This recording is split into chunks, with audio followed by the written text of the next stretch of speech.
So every young person have had experiences, they've had moments that tested them, moments that almost broke them, but that's something kept them standing. And here on the Thorny Point, we bring in young persons who have had such moments and try to talk to them to know the experiences they had and how they were able to pull through, how they were able to navigate these experiences. But before we move on to the guest we have for today, I remain your very proud host, Vocologist. Who do we have here? Hi, my name is Oluwatomishi Adishino. I am a how do I explain it? Because it's a lot. Multiple All right, so I'm a multi-award-winning entrepreneur, a textile artist, event host, public speaker, business strategist, and an influencer. Yeah, that is who I am. I bring a lot of perspectives into everything that I do. I believe that I have a lot of potentials and I utilize them to the best I can. Yeah. Beautiful. I think I will start from your introduction. You mentioned a plethora of things that you are. Yeah. I mean, this is you wearing multiple hats at the same time. How exactly are you able to manage that? Well, first of all, I like to direct everything back to God because, trust me, I do not have any strength. But somehow I'm able to manage these things because I just really believe that I am specially made.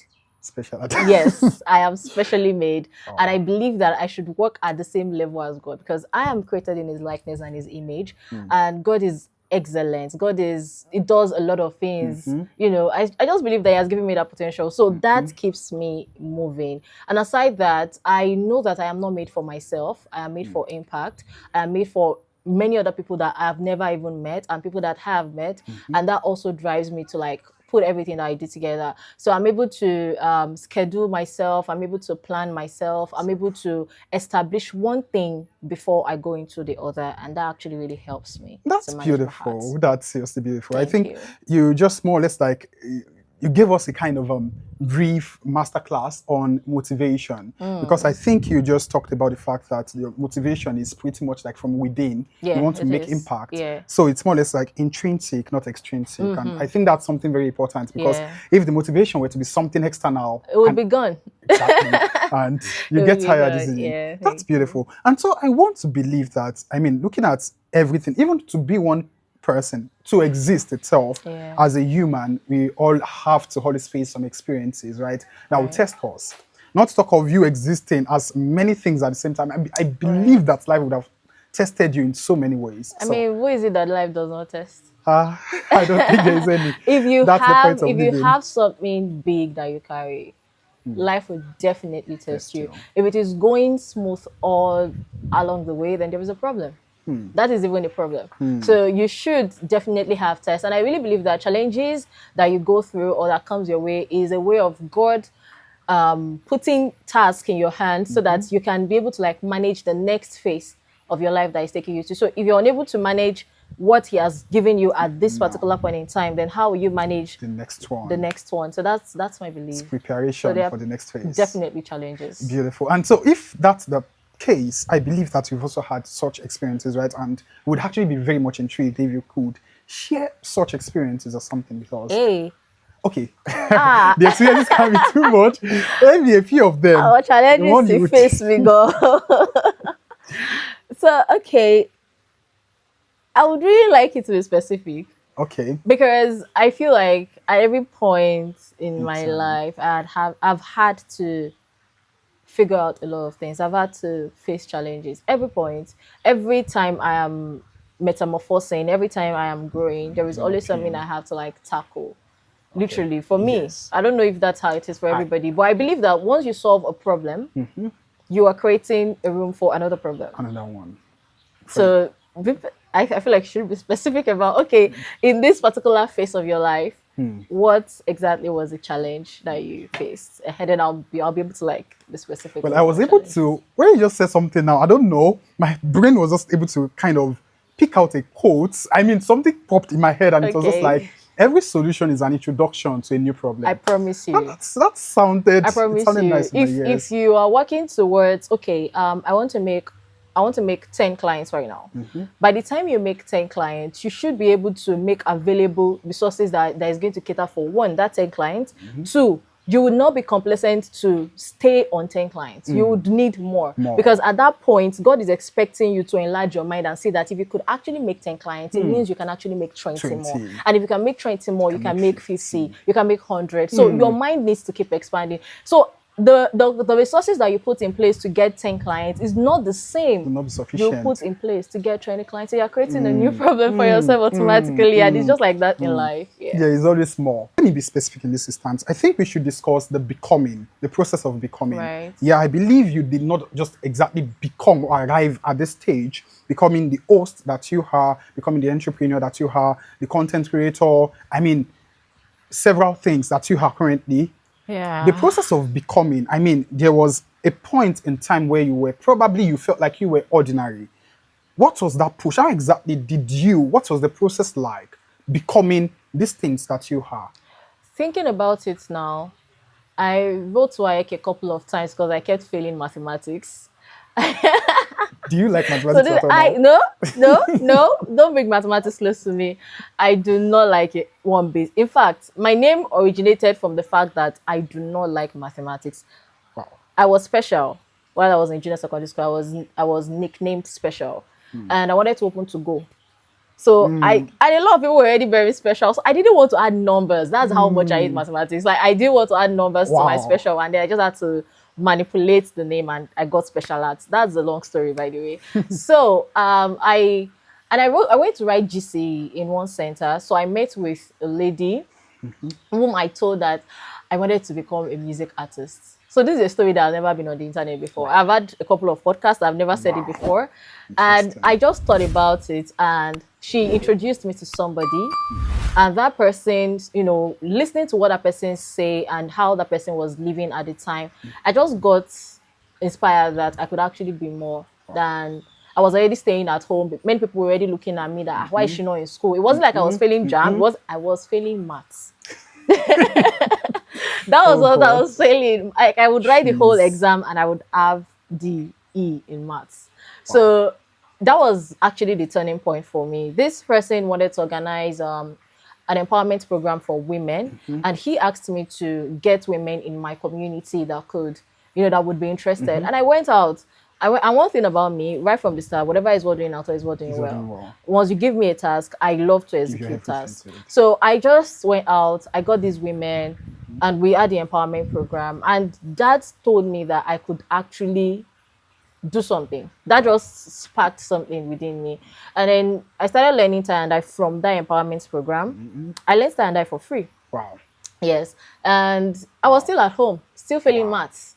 Wow. And I wanted to come to the university. I didn't want to go to a polytechnic. I didn't want to start begging around. I wanted to gain admission. I just wanted to do it my own way. So seeing those women and seeing how happy they were, I just knew at that point that I wasn't made just for myself. And then I was scrolling through the internet someday, and I came across an events platform where I could attend Eventbrite. So I saw that I could attend events. I never knew that I could register for events and attend events because I was just there. My parents' house in a rural environment. There was no motivation. There was nobody that was telling you, but there was somebody I was always looking up to, my elder brother. He reads a lot.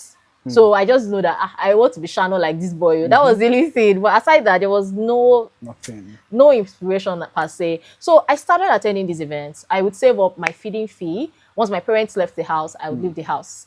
And I started attending, and then I started, learning, connecting with people, seeing what people were doing with themselves, seeing that I could actually have a life of my own, even though I wasn't in school yet. And it just, one day my slippers was bad, and I was like, well, I need money. There was nobody to buy me slippers. So I decided to start regardless. So I didn't have money when I started my business. I didn't have capital when I started my business. And I saw that a lot of people actually just need somebody to push them from that empowerment program. And that is actually how I got that spark. Yeah. Beautiful. I think that's it. That's honestly top notch. I mean, there was a question in my mind that I was planning to ask, when you were talking, and then you mentioned you went towards that direction. I was like, Oh my God, do you read minds? Because I was going to Maybe. ask, I mean, there are going to be people watching, right? Many Yeah. times I've come across people, especially young persons, who would say that, okay, I want to try to be something, right? I want to, say, for example, learn a skill, or I want to start a business, or anything of that sort. But then the normal excuse you would hear many times is the fact that I don't have a capital. Yeah. So, and they would say, if you try to bring, things like, oh, you could save up and things like that, you just always feel like, okay, I don't even have what to save. And so many times it feels like, okay, it always feels like the There's excuse is absolutely nothing. exactly. So I was going to ask you that, okay, for someone like that who is going to be watching you and who feels like, okay, there's no way to start, or there's no way for them to become something in that sense without a capital. Yeah. What can you exactly tell them? I believe that we are going to get a masterclass from you to tell them, I mean, how exactly to get started with absolutely nothing in your account. Firstly, speaking of masterclass, I have a masterclass coming up. So I have a business masterclass coming up 1st to 7th of July. If you've not seen it, now you're hearing. So if you want to learn everything, don't worry. 7 days of my life, I'm dedicating it to you. By the way, for people who give excuses of, oh, not having capital to start, not having this and that to start, trust me, everybody has an excuse. Like, if that is it, I would give you 1,000 reasons not to start anything at all. I'll give you 1,000 reasons not to even do this masterclass I want to do. I'll give you 1,000 reasons not to be here today. So there would always be excuse. But one thing that differentiates a successful person from an unsuccessful person is that a successful person knows that success is an urgency and time is a currency. So making money is actually an urgency. You achieving something is actually an urgency, because once an idea comes to your mind and you're unable to like fulfill it at that time, you will just see another person doing it. And you'll be like, did they steal my script? I don't know you. Wow. I don't know you. But it is just how the universe works. It is just how it works. So it is an urgency. Once you have it, you do not necessarily need, no, they are capital intensive businesses. I promise you. But sometimes what you need first is actually not the capital. What you need first is actually the push for it to start. Is the people, the leverage that you have, the idea itself, and how you can actually just think about how to bring it to life. First, draft it out, put it out, say something about it, tell yourself you can do it, start working towards it, set a milestone for it, start planning towards it, at least make a move. I can't invest into something that I do not have an idea of, that you can't properly tell me about, you can't properly propagate to me. I can't do anything about it. Okay, I'm telling you now that I want to start a business, and I'm okay, what business? I want to be selling perfumes. Okay. So there are a lot of perfume stores. What exactly are you bringing to the table? Why should I invest in this? At least you have something. Now, you can actually do like a market testing. I do not have money to start a perfume business, but I want to start a perfume business. There is somebody who supplies perfumes in school. This is school area. It is a captive audience. There is somebody doing something. There are people who have the kind of mind that you have, but you've not met them because, one, you don't talk. Two, you're not launching it. You're not saying anything about it. You're not telling the people around you. You're not leveraging on the class groups that you have, the marketplaces on campus. You're not going for events. You don't know nothing. You're not even doing research about what you want to do. And you're saying, oh, I'm just stuck because I don't have money. What exactly are you doing about it? Now, there's this supplier that sells it. Reach out to the supplier. I have this idea. I want to sell perfumes to this particular set of people because blah, blah, blah, blah, blah. And I do not have capital. So this is what will happen. Please send me product images. Let me post it on my class groups. And let me do combo deals. And let me tell this kind of people, oh, let me start with my friends. Tell your friends, I sell perfume oil. Get reviews from them. You have started a business. Even without anything. Yeah. If you have friends that do not support you, I mean, what are you doing? What exactly are they? They can't buy perfume of 800 naira, 1,000 naira from you. Then what's up? I've taken a loan from my friend before. I don't like taking loans, but I did because I knew she needed to start a business, and I knew I could actually take that loan at the time. So I did. I go all out for my friends. If I call you my friend, I do that for you, and I have my friends do the same thing for me. If I launch a product now, my friends could be the first set of people that would buy it.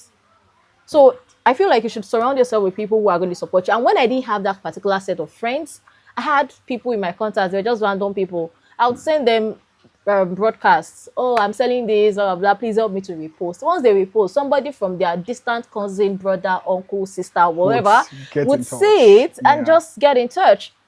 And that way, I started. So, I mean, you not starting because you do not have capital is actually not. I don't know what excuse what give you this life. I don't know. It's not that I do not because like I was a kid when I didn't know nothing. I used to carry my products to my tutorial center when I was doing jam tutorials after I passed mathematics. You finally did. When I finally passed mathematics, it was a day before we killed chicken in my house. It was a lot of celebration.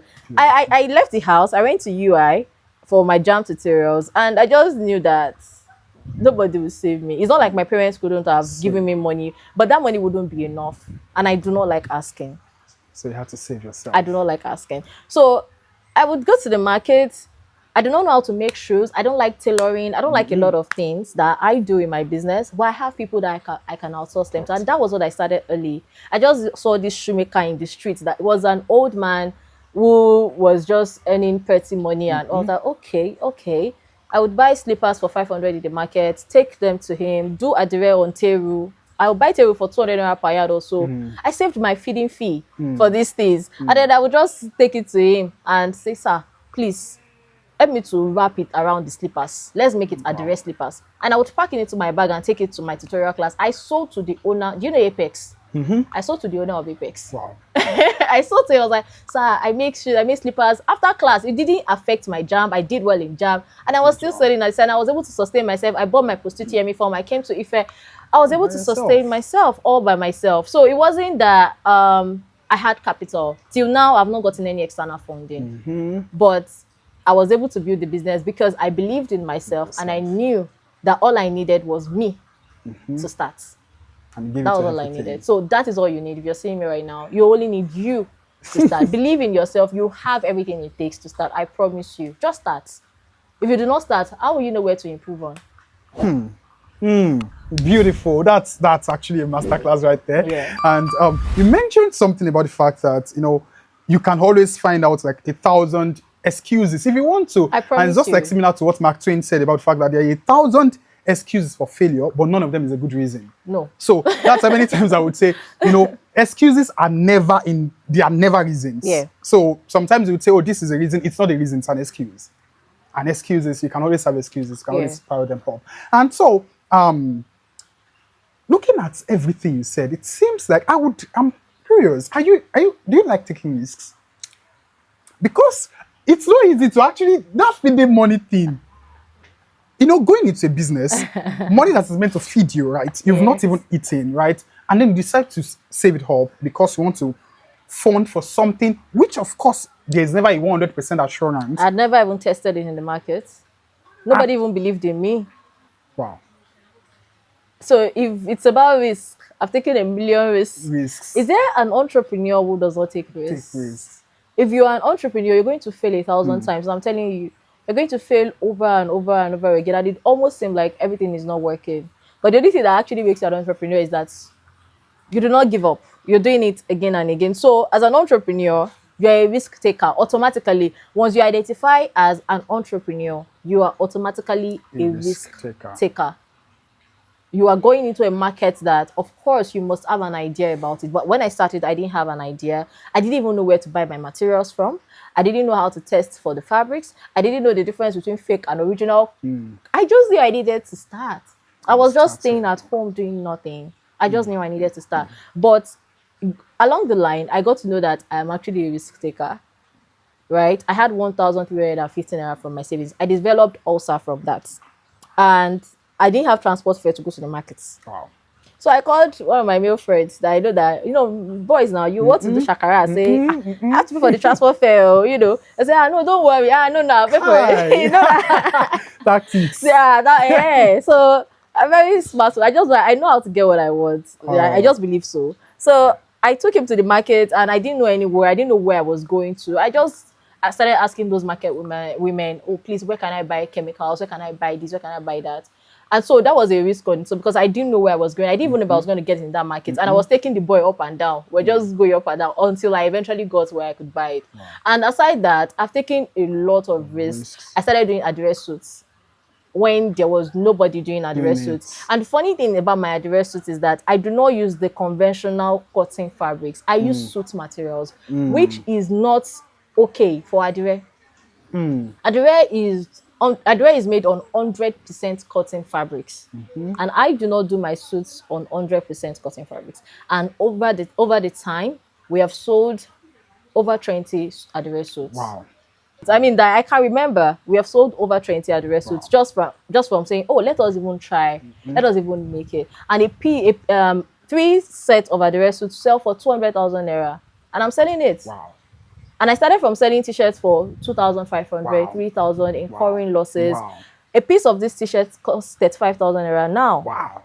I didn't even know if there was market for it, but I know that at the time, when I was selling the normal basic t-shirts, I had some people who were asking for more quality. And I just needed to find a solution to that. So I just brought it up. And now what I sell is top quality. I don't sell the basic quality anymore. So it's a risk on my own because I didn't know if people were going to key into it or not. I just know that one person was asking for it. Imagine one person asking for something. And I had to change the old brand identity into a premium brand. So it's every point. I launch limited editions, it's a risk. Imagine me taking my money to the market and buying a lot of fabrics and producing down and hoping that someday some people will just come and text me and say, oh, they want to buy it. It's a risk. I am saying, okay, this is what we are doing for the brand now. Let us go for this event. Let us do this trade fair. It is a risk. Let us launch this window. It is every risk. Point. So risks are non-negotiable. But it has to be calculated. Beautiful. Oh my God. I do have a lot of questions to ask, but I think because of our time, there are people out there who have actually given their everything, right? Who are trying, right? They've tried their best to make things work out. Right. They've invested, taking risks and everything. But at the moment, things are not working out. Things are not exactly playing out the way they've dreamt of. And, they are going through some sort of emotional, mental, phase now that is kind of heavy on them. So is there anything you would like to tell them that could, that could be something to them in their current situation?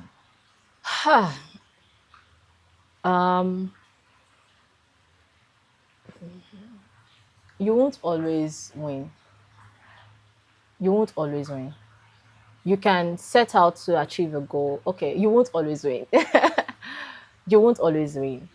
You can set out to achieve a goal and you do not get there. You're unable to achieve it. Like it is, maybe you've measured it, maybe you've tried to, plan it and it is still similar. It still seems like it's not attainable.